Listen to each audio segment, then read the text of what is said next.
Are you ready to learn why thousands of people on the frontier died of thirst while standing waist-deep in water?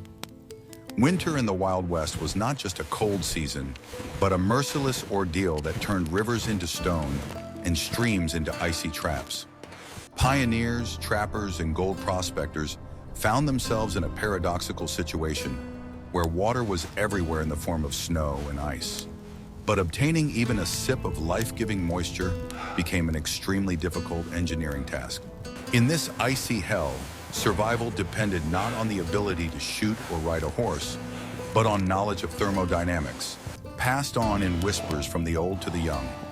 A common mistake in trying to melt snow could cost a person their life, burning their energy faster than a bullet.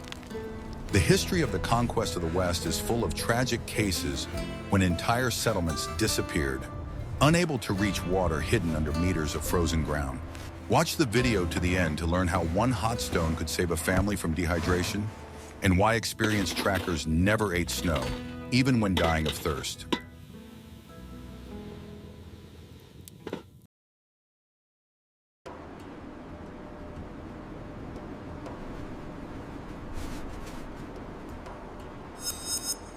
What if I told you that everything you believed about being saved by snow is not true?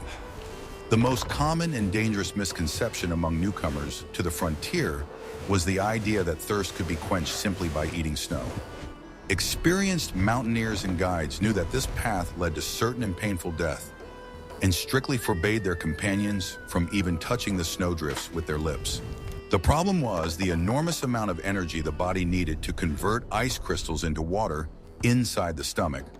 The body wasted precious heat on warming the icy mass, which led to a sharp drop in internal temperature and uncontrollable shivering.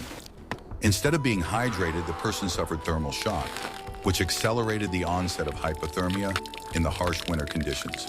In addition, the snow on the plains was often deceptively clean, hiding dust, dirt, and microscopic particles of rock in its structure. Consuming such a raw product caused severe digestive disorders, which dehydrated the body even faster than the lack of water itself. The mucous membranes of the mouth and throat suffered cold burns, becoming covered with painful cracks and ulcers that did not heal for weeks. The correct process of extracting water from snow required patience, fire, and special utensils, which were guarded like the apple of one's eye. Snow was never poured into an empty pot standing on the fire, as the dry snow acted like a sponge, absorbing the heat and allowing the metal to burn through. First, a small handful was thrown onto the bottom, allowed to melt, and only then were new portions gradually added. This method required constant attention, as the water evaporated easily, and without a lid, the yield of the finished product was negligible. The pioneers built special windbreaks around the fire to conserve every calorie of heat for the smelting process. Every drop of water obtained with such difficulty was valued more than gold dust and was distributed strictly according to the norms. There were also more complex designs that allowed snow to be melted without direct contact with fire, using the reflected heat of the hearth. Such devices were suspended over the fire, and the melted water dripped into containers placed underneath, passing through an improvised filter. This allowed people to do other things while physics did its work, providing the camp with a supply of drinking water. We would be very interested to hear your opinion. Do you think you could resist the temptation to eat a handful of snow after a long hike? Write about it in the comments. And don't forget to subscribe to the channel so you don't miss any new survival stories.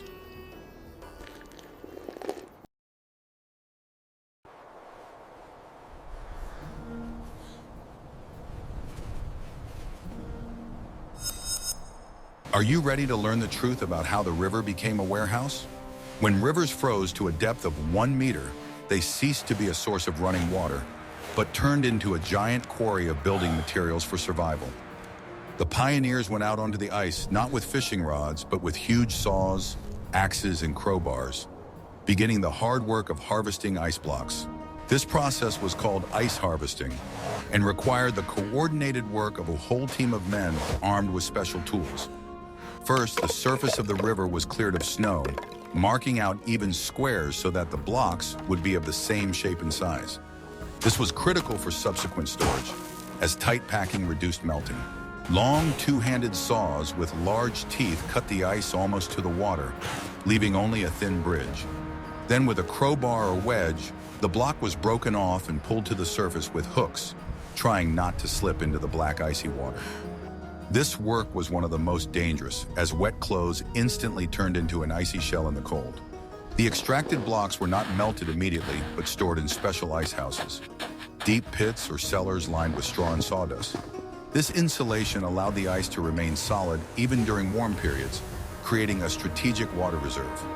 It was a kind of preservation of winter, allowing access to clean fresh water without having to go to the river every day. Ice from the middle of the river was considered the cleanest and safest for consumption, unlike coastal ice, which contains silt and algae. Transparent bluish blocks were particularly highly valued and were used exclusively for drinking and cooking. Cloudy ice with air bubbles was used for household needs, washing, and watering livestock. The technology of ice harvesting was a real science, taking into account the direction of the current, the thickness of the cover, and the structure of the crystals. An incorrectly chosen location could lead to the ice cracking under the weight of people and tools, dragging workers underwater. Therefore, before starting work, experienced craftsmen checked the strength of the cover by tapping it with ice picks. The heavy ice cubes were transported to homes on sleds, which often had to be pulled by the workers themselves if the horses were exhausted. Each block weighed dozens of kilograms and had to be delivered intact, without breaking on the way. The loss of even one piece was considered a serious failure, as it represented liters of vitally necessary moisture. But even with the ice, it had to be properly converted into water without losing a single drop. Want to know the secret that will change your perception of underground sources in the dead desert?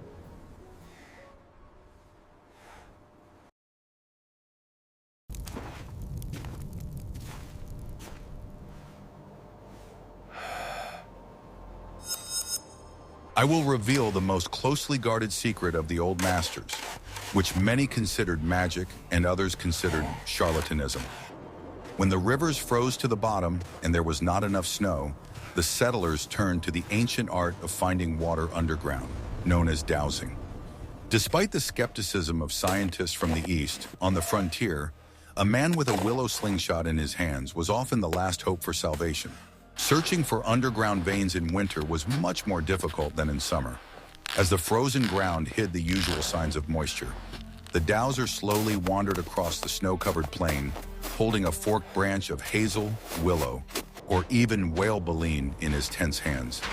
He tuned in to the subtle vibrations that, according to popular belief, emanated from water flowing deep underground.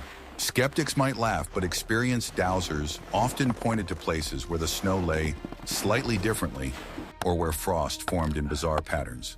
They read the landscape, noticing microscopic depressions in the terrain and features of vegetation that could indicate the presence of an aquifer. The branch in their hands was often just a tool for concentration, focusing their intuition and observation. When the vine bent sharply toward the ground, it was a signal to begin the grueling work of digging in the frozen soil. The men took up pickaxes and shovels, breaking through the rock-hard frozen ground in the hope of finding a source of unfrozen water. Often, they had to dig several meters deep before the first signs of moist clay appeared. Success in such an endeavor was considered a miracle, and the source that was found was immediately equipped and protected from the frost. Small log cabins were built over the pit, or it was covered with skins so that the warmth of the earth would prevent the water from freezing. Such a well became the center of life for the entire neighborhood, with paths leading to it from all the nearby farms. Interestingly, the fee for the services of a dowser was often charged only upon discovery of water. If the pit turned out to be dry, the master left with nothing, which served as the best guarantee of his honesty. This created a special reputation around successful seekers, whose names were passed from mouth to mouth for hundreds of miles. Some seekers used metal rods or even old rifle ramrods instead of vines, claiming that metal was better at sensing water. They developed their own unique techniques, keeping them secret from their competitors. Knowledge of how water behaves underground was a real asset in the dry and cold West. If you enjoyed this story about ancient search methods, please like this video. It will help us tell more stories about forgotten technologies of the past.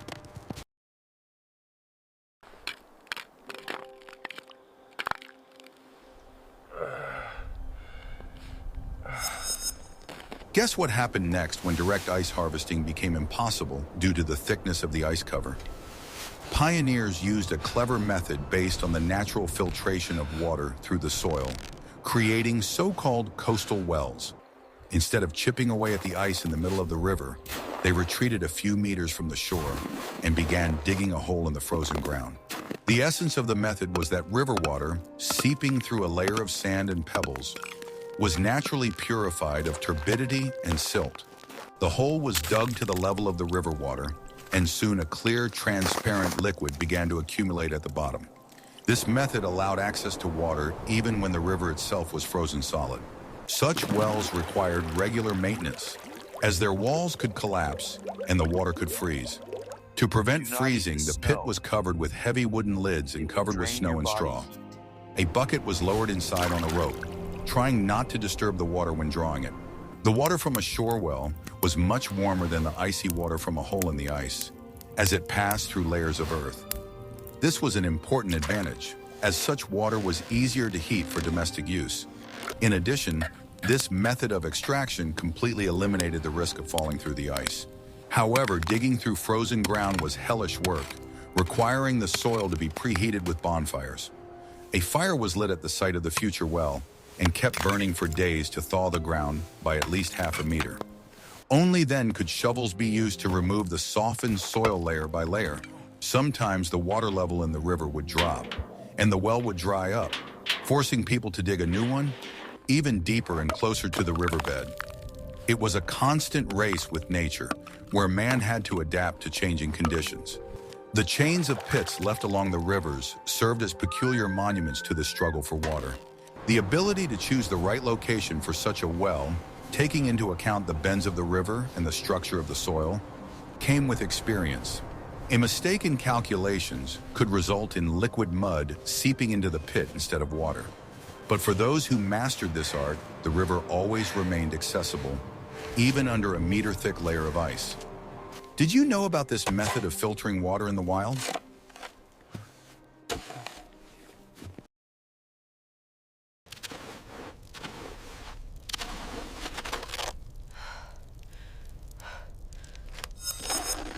Without further ado, let's move on to a method that worked inside the dwelling, using simple physics. In cramped dugouts and log cabins, where the hearth was constantly burning and people were breathing, the air was saturated with moisture. The pioneers learned to collect this condensate, turning the lack of ventilation into a source of water. Moisture droplets settled on cold surfaces such as windows, if there were any, metal parts, or specially placed cold stones. Gutters or bowls were placed under these surfaces, where the precious liquid dripped drop by drop. This method did not yield large volumes, but it allowed them to obtain a glass or two of the purest distilled water. This worked especially well in dugouts covered with turf, where the temperature difference between inside and outside was significant. A piece of thick fabric or tarpaulin was often stretched diagonally across the ceiling. The rising warm steam condensed on the cold fabric and dripped into the container below. This system worked around the clock as long as the house was warm, requiring no effort from the inhabitants. It was a passive method of obtaining water, which was especially helpful during long snowstorms when it was impossible to go outside. The water obtained in this way was tasteless, but absolutely safe and free of impurities. Sometimes, to enhance the effect, a vat of dirty water or snow was boiled in the house, covering it with a sloping lid. The steam, hitting the cold lid, turned into water and flowed into a separate gutter. It was the simplest moonshine still, working not on alcohol, but on vital moisture. Collecting condensate required keeping surfaces clean so that the water would not be contaminated with dust and soot. Fabrics and gutters were regularly washed and cleaned, ensuring the hygiene of the process. Neglecting this rule could turn the water into a breeding ground for bacteria. This method was also available to travelers in vans. The canvas awning of the van collected moisture from the breath of sleeping people overnight. In the morning, this moisture was carefully shaken off or collected with a sponge, providing a small supply for morning coffee. In conditions of severe austerity, every drop counted. The use of condensation was a quiet, unnoticed feat of everyday life that was rarely written about in newspapers. But it was precisely these little things that allowed families to hold out until spring, preserving their strength and health.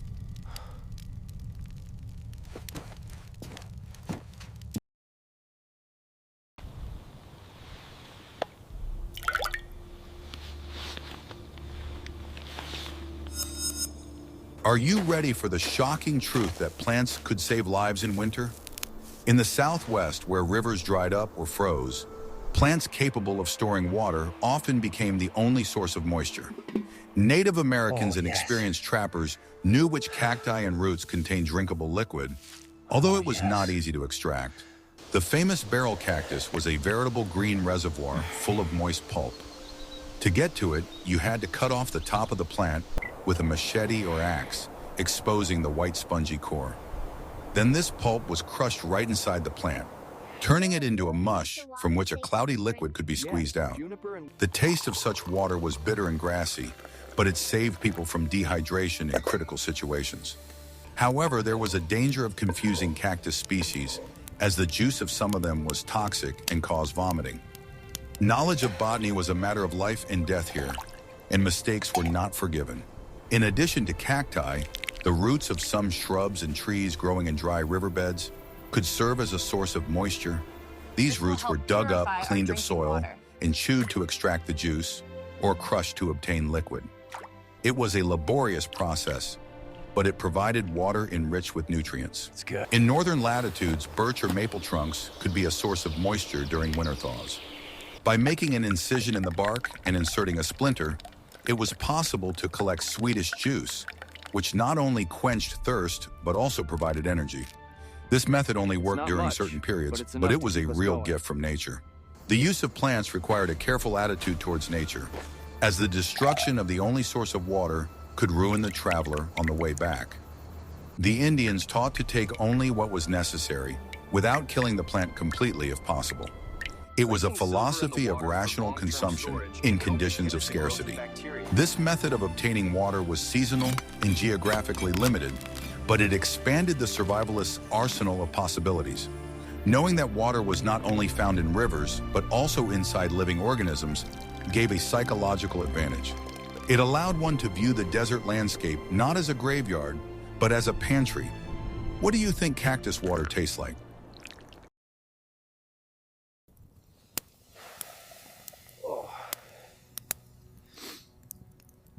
Good. One of the oldest and most effective ways to obtain large amounts of hot water without metal utensils was the hot stones method. This technique, borrowed from indigenous peoples, allowed snow or ice to be melted even in a wooden barrel or hollowed-out log without fear of burning the container.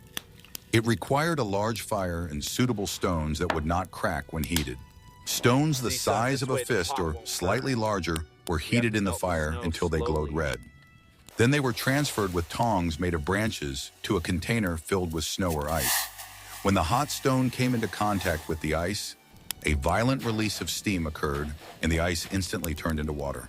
The main advantage of this method was its speed and efficiency. The stone transferred heat directly to the water, bypassing the walls of the vessel. This made it possible to use even leather water skins, resin-coated baskets, or depressions in the rock as water tanks. Metal utensils were expensive and rare, but stones were lying around underfoot.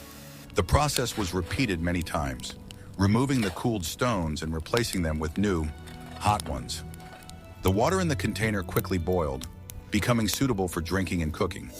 The cooled stones were returned to the fire for reheating, creating a continuous cycle. However, it was necessary to carefully select the type of stones, avoiding layered or wet river boulders. Such stones could explode when heated, scattering sharp fragments like shrapnel. Experienced people looked for dense volcanic rocks or granite that could withstand thermal shock. The water obtained in this way often had a taste of smoke and ash that had fallen on the stones. The pioneers called this taste stone soup, but it did not bother anyone. The main thing was that the water was hot and disinfected by boiling. This method also allowed water to be heated for washing or bathing, which was a real luxury in winter. Stones were thrown into a large barrel until the water reached a comfortable temperature. It was the only way to take a hot bath in the middle of a snow-covered plain. This method required caution and skill, but it guaranteed results. In a world without running water or electricity, a pile of stones by the fire was the most reliable heating and water supply system.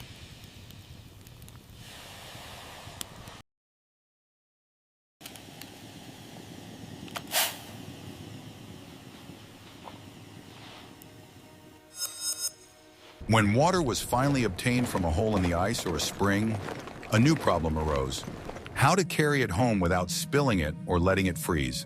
In severe frost, spilled water instantly covered clothing with an icy crust, and the bucket itself could turn into a solid block of ice within half an hour of walking. The solution to this problem was simple to the point of genius and was used by every experienced settler. A small wooden block, a piece of board, or even a wooden cross was thrown into the bucket of water. This floating object dampened the vibrations of the water while walking, preventing it from splashing onto the carrier's feet. The physics of the process was simple. The wood broke the wave, preventing it from gaining amplitude. In addition, the floating piece of wood slowed down the formation of ice on the surface of the water. Even if the ice began to freeze, the movement of the block broke it, keeping the water liquid longer. This was critically important during long journeys from the river to the farm. Every farm had such water-calming devices, and they were often made in a special shape that was convenient for specific buckets. It was a detail of everyday life that was rarely noticed, but without which carrying water became a torment. Dry feet in winter were the key to good health, and the piece of wood helped keep them dry. If water was transported in barrels on sleds, large logs or bundles of straw were thrown inside for the same purpose. This prevented heavy splashing, which could tip the barrel over or upset the balance of the sled. Maintaining the center of gravity of the load on an uneven road was important. In winter, buckets were often wrapped in skins or old blankets to provide thermal insulation. Combined with a wooden float, this allowed water to be delivered warm even in severe frost. Every calorie of heat retained in the water meant less firewood spent on reheating it at home. Carrying water was a duty often performed by teenagers or women, and making this task easier was an important goal. The yoke helped distribute the weight, and the floating board ensured safety and comfort. These were small tricks for big survival. This simple trick did not save lives, but it did save health and nerves, making a difficult life a little more bearable. It shows how attention to detail helped people adapt to a harsh environment.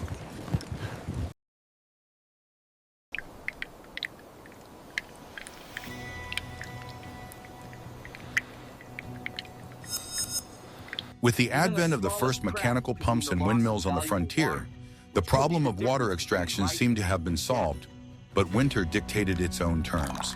Metal pipes and valves froze solid, turning technological marvels into useless piles of iron. To make a pump work at minus 30 degrees, a risky and dangerous process of reviving the well was required. Farmers wrapped straw around the pump body and pipes, poured boiling water over them, or even lit small fires around them. This required extreme caution, as sudden temperature changes could cause the cast iron to crack. A broken pump in winter was a disaster, meaning the loss of access to deep water. Burning torches were often used to carefully warm key parts of the mechanism, moving from the bottom up. It was necessary to melt the ice plug inside the pipe without damaging the leather gaskets and valves. It was precision work with a rough flame. To prevent freezing, the pumps were wrapped in sheepskin coats and old blankets at night, or insulated boxes filled with manure were built around them. The rotting manure gave off heat, which prevented the water in the pipes from turning to ice. This biological heater was a cheap and effective solution. If the pump did freeze, it sometimes had to be taken apart, each part warmed up in the house and reassembled in the cold. It was a painful task that froze the fingers, but it was necessary for the survival of the livestock. Without water, the herd could die in a matter of days. There was a technique that involved pouring hot salt solution into the pipe, which corroded the ice from the inside. However, the salt caused metal corrosion, so this method was only used in extreme cases. The choice was between the durability of the equipment and the immediate need for water. Windmill owners had to make sure that the moving parts did not freeze, climbing high in the wind and cold. Knocking ice off the blades and mechanism was a deadly dangerous task, but stopping the windmill meant stopping the supply of water from the depths. The struggle to keep the pump working was a daily routine, a battle between man and metal against the cold. Each pump cycle was seen as a small victory. The sound of flowing water was the best music to a farmer's ears. These mechanical helpers required as much care as living beings. People humanized their machines, gave them names, and talked to them, persuading them to work. The connection between man and the water source was almost mystical. The experience of servicing equipment in extreme conditions laid the foundations for the American School of Engineering. The ability to repair and adapt mechanisms on the fly became a national trait.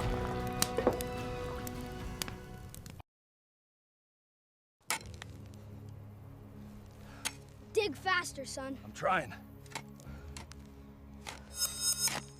The most reliable but also the most labor-intensive way to secure water in winter was to build underground cisterns. These huge reservoirs were dug under or next to houses long before the cold weather set in. They were filled with rainwater in the fall or with water brought in while the rivers were still flowing. The cistern, located below the freezing level of the ground, kept the water in a liquid state throughout the winter. It was a strategic reserve that was used when all external sources became unavailable. The walls of the cistern were lined with stone or brick and sealed with a special mortar. Water in such a reservoir could be stored for months, remaining cool and fresh. To prevent it from blooming, small fish or frogs were released into the cistern to eat insects and purify the water. It was a closed ecosystem at the service of man.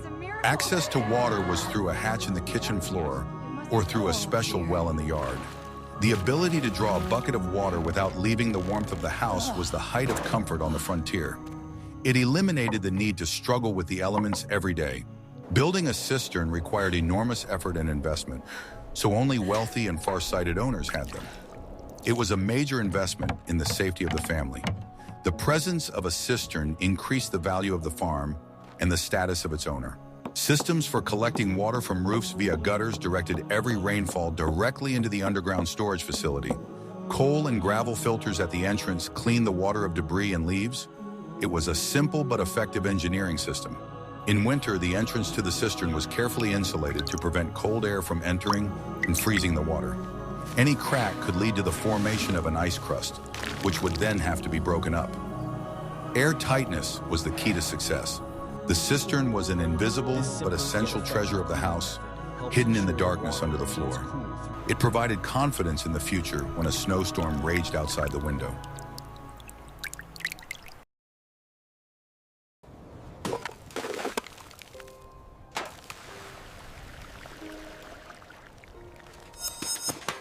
We have learned about 9 incredible ways that people survived in the icy hell of the Wild West.